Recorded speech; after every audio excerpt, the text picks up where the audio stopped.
Hey man, I notice you always talking about like the importance of not getting pulled over. What's that about? Um, it's the little things, man, that lead to big things. You know, talk about having two plates if you live in Texas, right?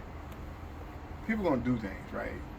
Like people are gonna commit crimes, right? If you're gonna commit crimes, don't make it easier for cops to arrest you, right? So if you're a person who just loves smoking weed, you're never gonna stop.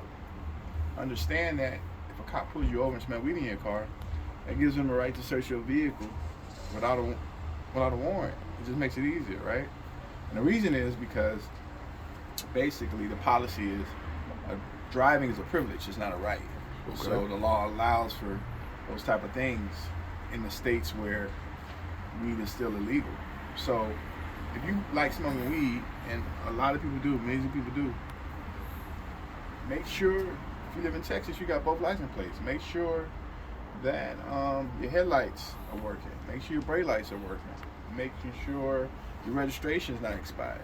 Make sure, you know what I'm saying, like your driver license is valid. Because they can run your driver license information or the car information and find out who the owner is and their driver license without even having to pull you over. When they're following it, they can do all that. Because once you, or don't speed, right? Because once you get pulled over, they walk up to you, they actually roll down your window. Now it's not about the ticket no more.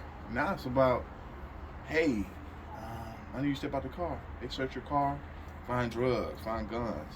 What if you went to prison before? Now you're a Mm-hmm. felon in possession of a weapon. Now you're Yep. looking at a felony, right? What if you live in Texas and you went to prison 2 different times? That third time, now you're looking at 25 to life for any third-degree felony or above. All those things, man, all because you had no front license plate because you didn't, or you wanted to have a certain type of plate in your car, or you didn't want to have a front plate in your car.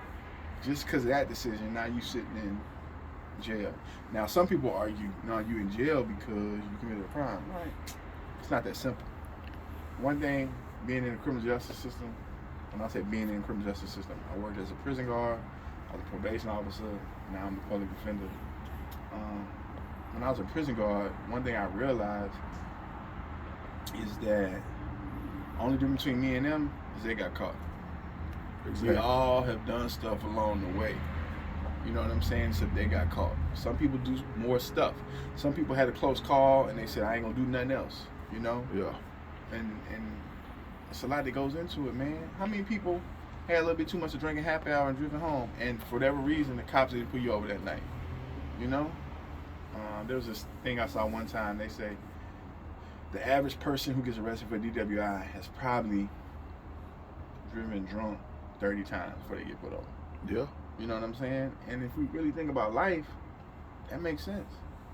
So I'm always harping on the little stuff because it's the little stuff that gets you put over and becomes something big.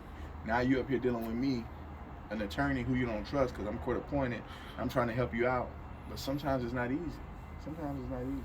That's why I'm always talking about it. It's something I'm always going to talk about because I need people to know it. I don't know who's going to come on my page tomorrow who ain't seen my messages, right? I can't assume you've seen my page before. So many things could be a lot easier if we don't make it easy for the police to get into our life, right? We make it easy for them. We do.